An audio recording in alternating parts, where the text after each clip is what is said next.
fly fishing till the day that I die. Well, some folks like horses, cats or dogs. Me, I like fishing with a rod and a fly. Yes, fishing is a favorite pastime of mine. If I couldn't do it, I think I would cry. Well, life is good when I'm wading a river. It gets even better when I cast a fly.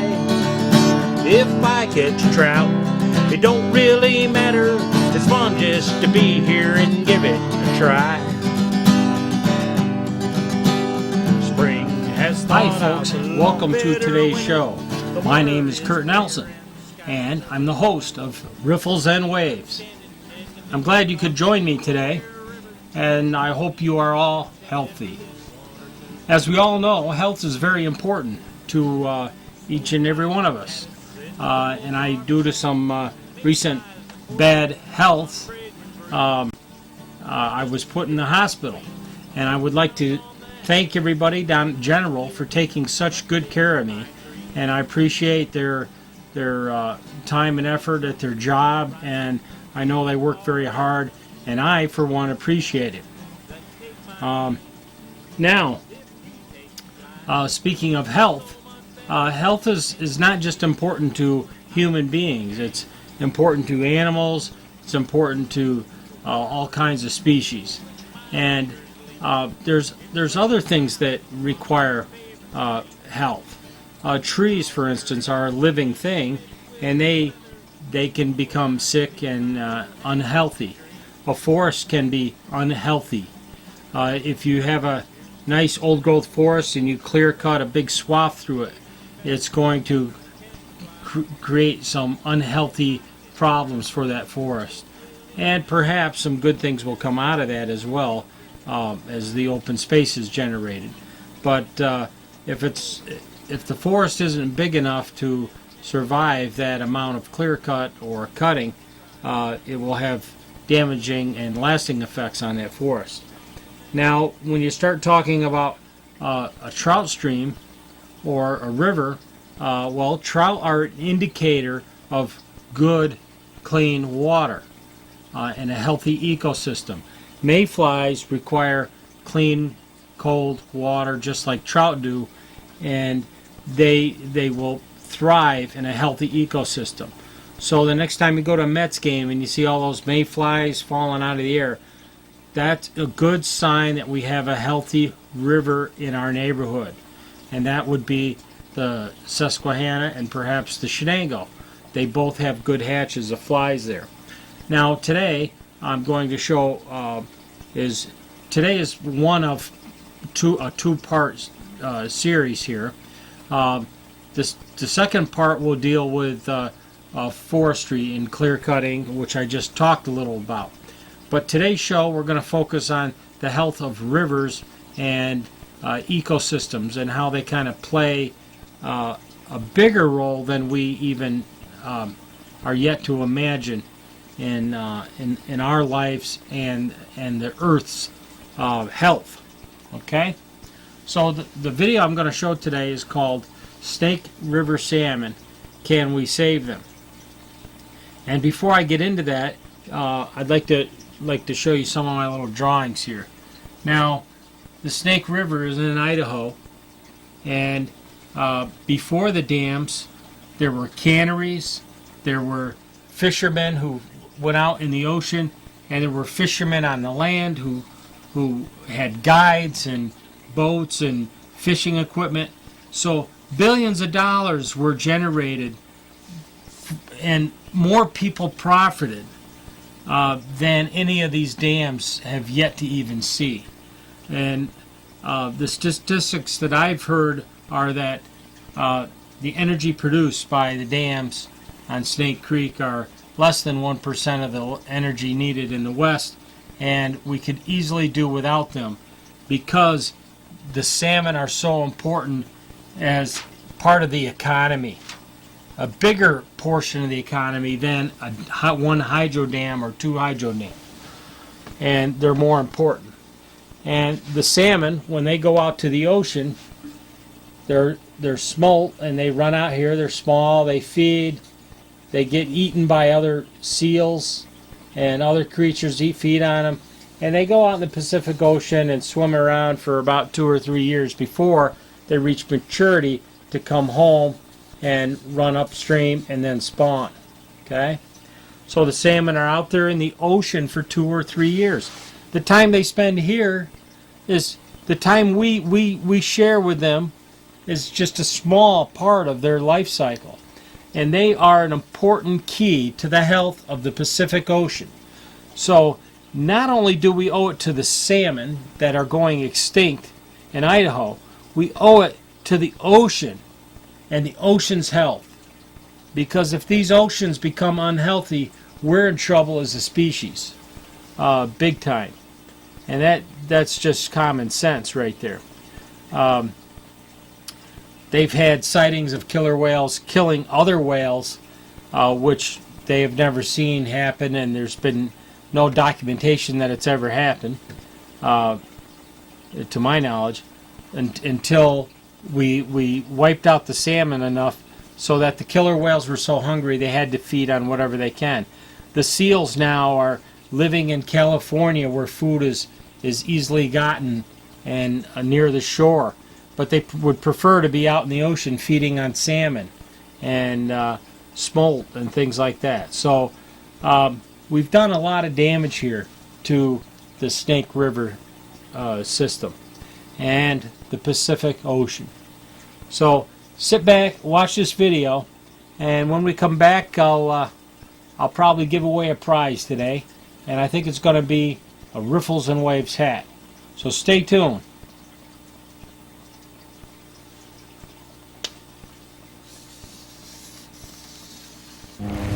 There was a time, before the concrete started to flow, that the Snake River produced half of all the salmon in the Columbia River drainage. That's one of the major rivers in America.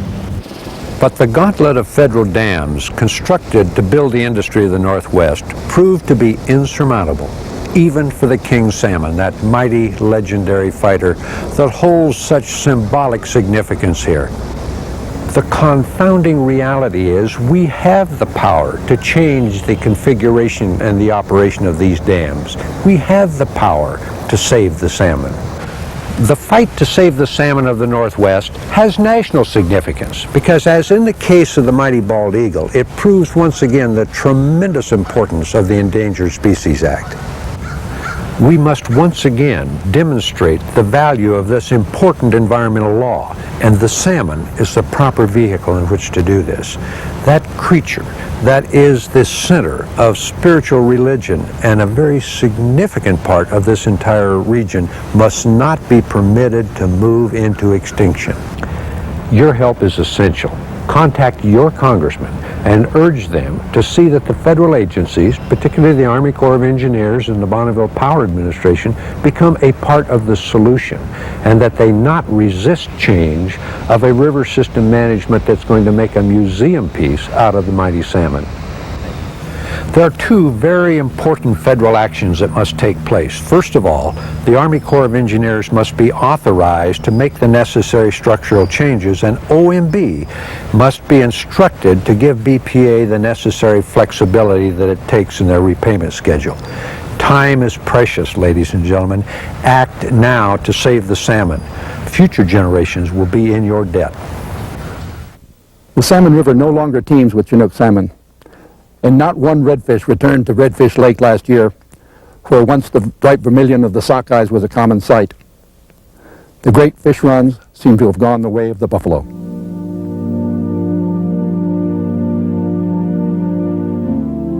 As evening enfolds the rugged Sawtooth Mountains, an ancient custom is resurrected. For centuries, man has held candlelight vigils for long-forgotten reasons. And for centuries, the sockeye salmon have made the 900-mile journey home to the Stanley Basin. On this quiet summer evening, the two ancient traditions converge. A ritual watch has gathered on the banks of the Salmon River. Lookouts for what may be the last sockeye salmon in Idaho. I just can't imagine no redfish in Redfish Lake, no salmon in Salmon, Idaho. On April 2nd, 1991, the National Marine Fisheries Service proposed listing sockeye salmon as endangered. 2 months later, spring, summer, and fall Chinook salmon were added to the proposal as threatened species.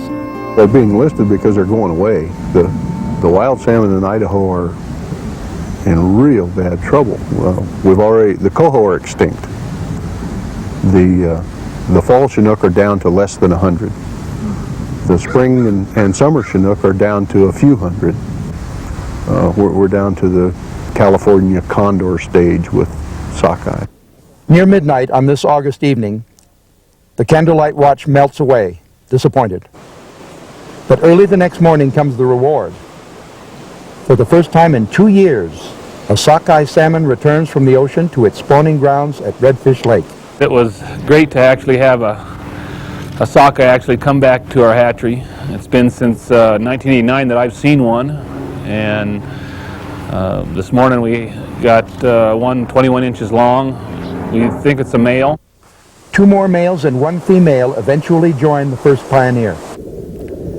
In this carefully controlled environment at Sawtooth Hatchery lie the sole adult survivors of a species that once colored the waters of Redfish Lake crimson when they returned to spawn in the fall.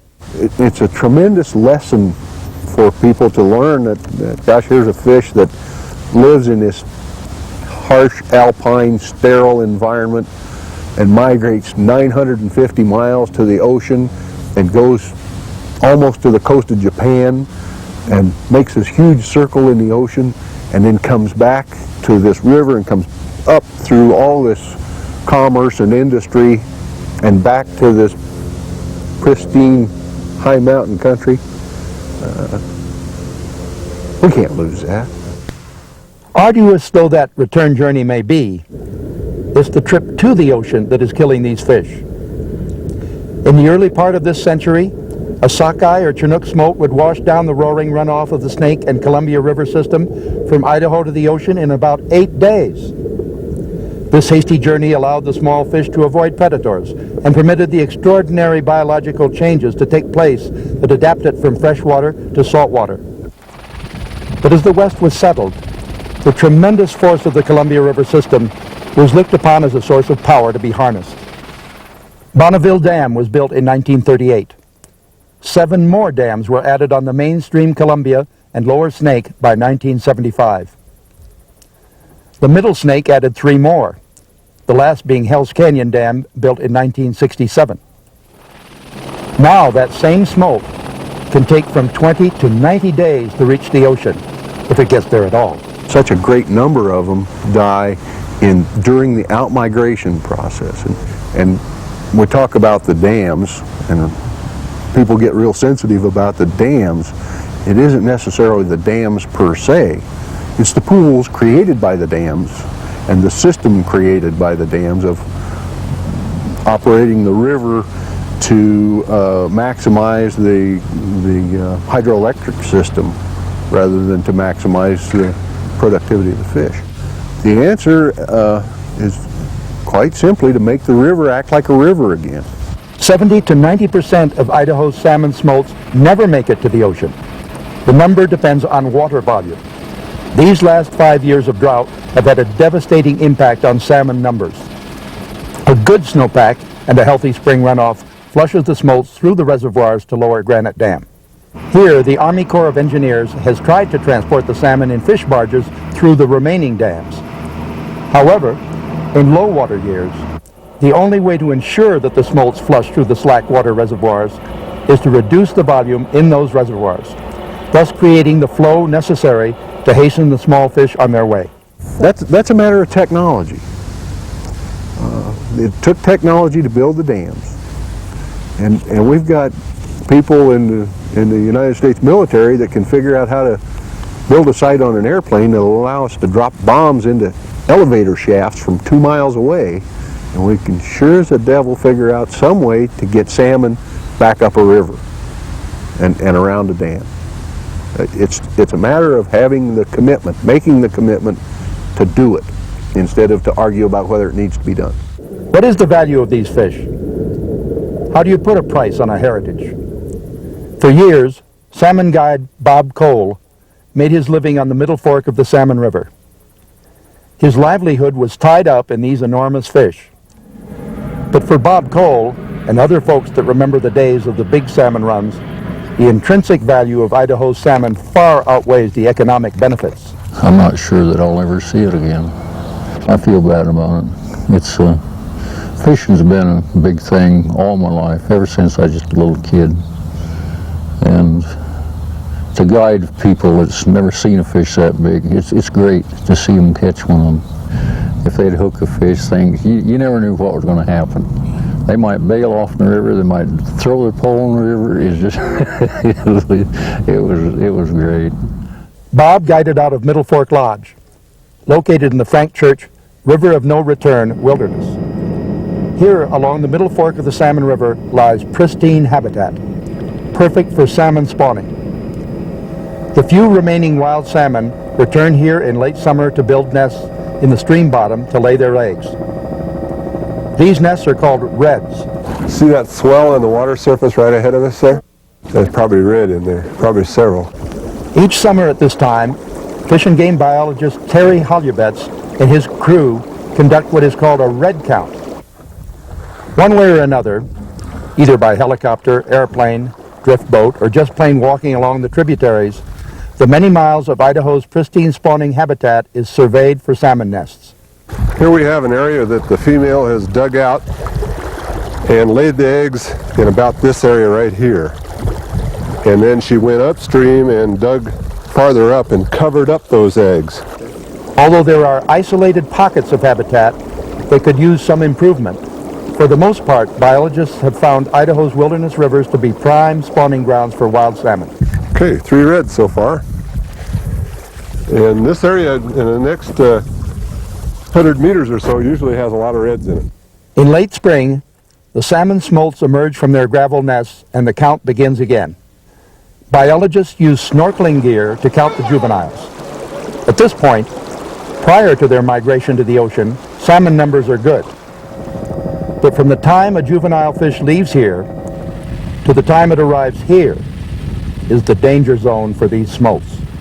It doesn't make a whole lot of sense to produce a whole lot of fish, either in hatcheries or in pristine habitat like the whole Middle Fork and the Selway and all the designated wilderness, when they 80 or 90 or 95 or 98% of them never make it to the ocean. The big salmon runs in Idaho are a part of our wildlife heritage. Anglers that grew up fishing for the salmon can no longer do so. Native Americans are being cheated out of their treaty rights. And folks like Bob Cole have only photos and memories to replace the feel of a huge salmon on their line. I feel the same way as everybody else does. I think we need to do anything we can do, anything we have to do to get the fish back. It would really help the economy, there's no doubt about it. You get a lot of local people that would go up there and spend the night if they had salmon up there.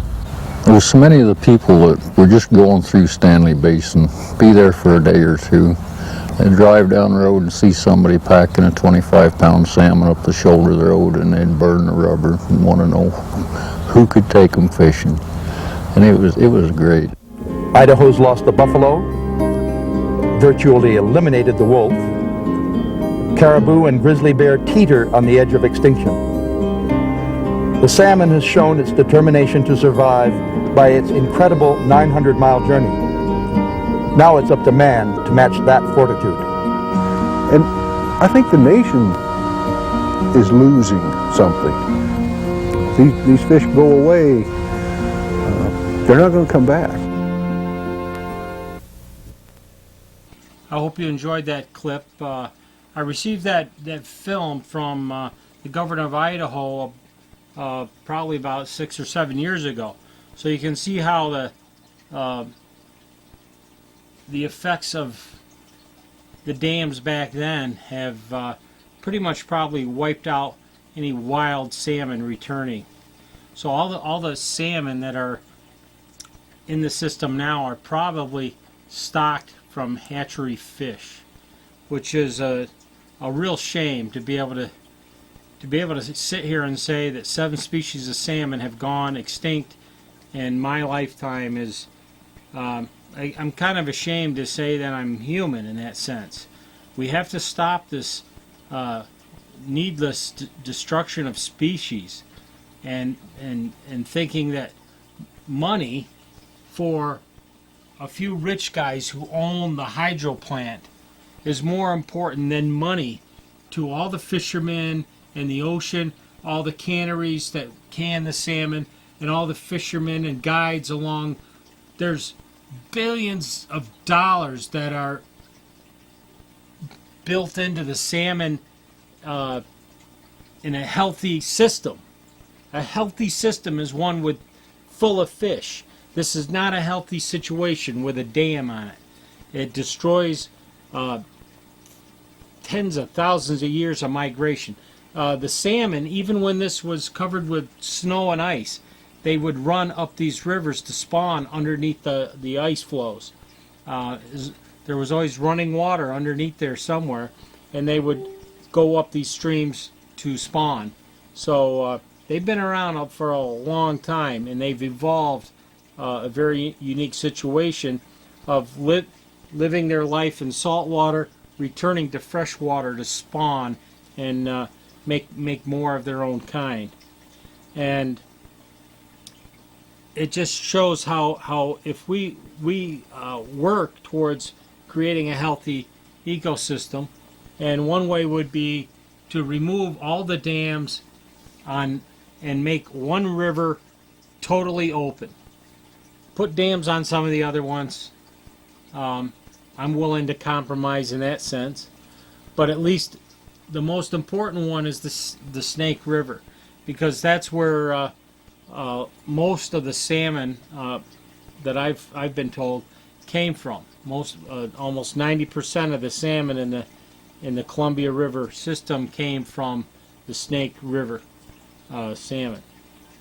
Snake River spawning grounds. So you can see how important it is to the economy to have these fish running free up and down that river. I mean, the hydro plant, once you build a dam, yeah, there's a few jobs created there. Once you build the dam and it's up and running, there's only a couple people to operate it, and then you've got the rich guys that own the power company who sell the electricity are making the money.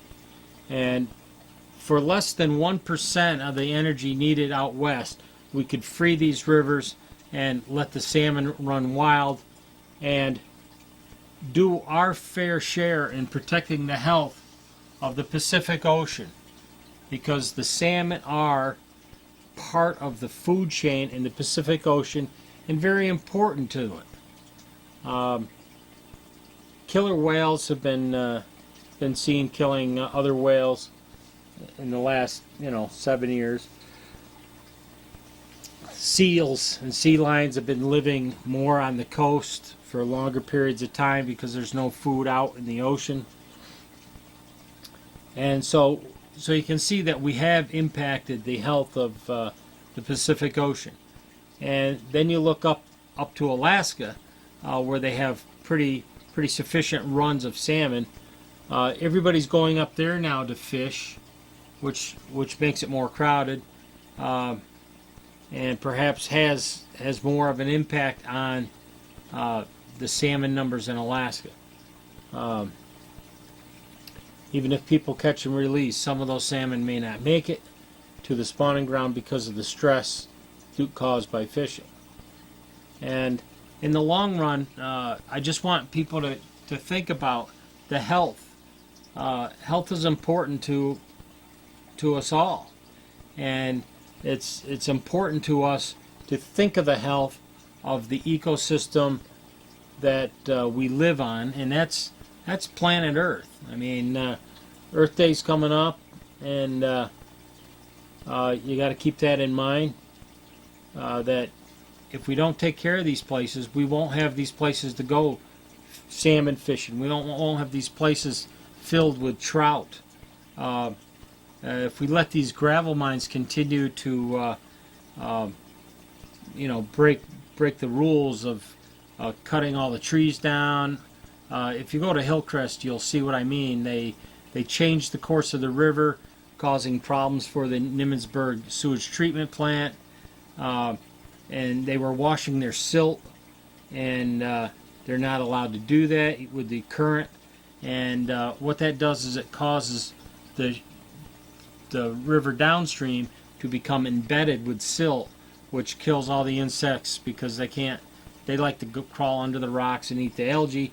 And if they can't get under there, they're just sitting ducks for to be washed away or eaten, so they don't survive.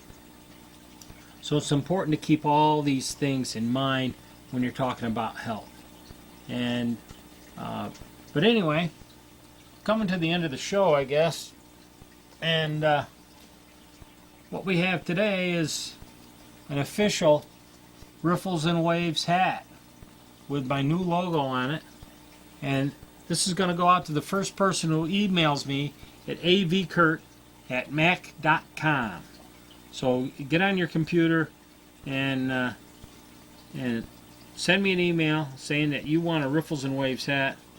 And if you're the first person to get through on the email, you know, it's pretty obvious. They come with a date and everything else. So I will send you a reply saying, asking for your address, and then I'll mail you out a hat.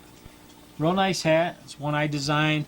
It's got a long brim, good for fishing, and a low profile. So it's comfortable, doesn't get too hot, and it's made out of cotton. So if you dunk it in the water, get it wet, and stick it on your head, it'll help cool you off a little bit. So hey, stay healthy, and I hope you'll stick around for next week's show when I'll be talking about clear cutting and some more health issues based on the land instead of the river in the ocean. So, hey, see you next week. Till then, keep on fishing.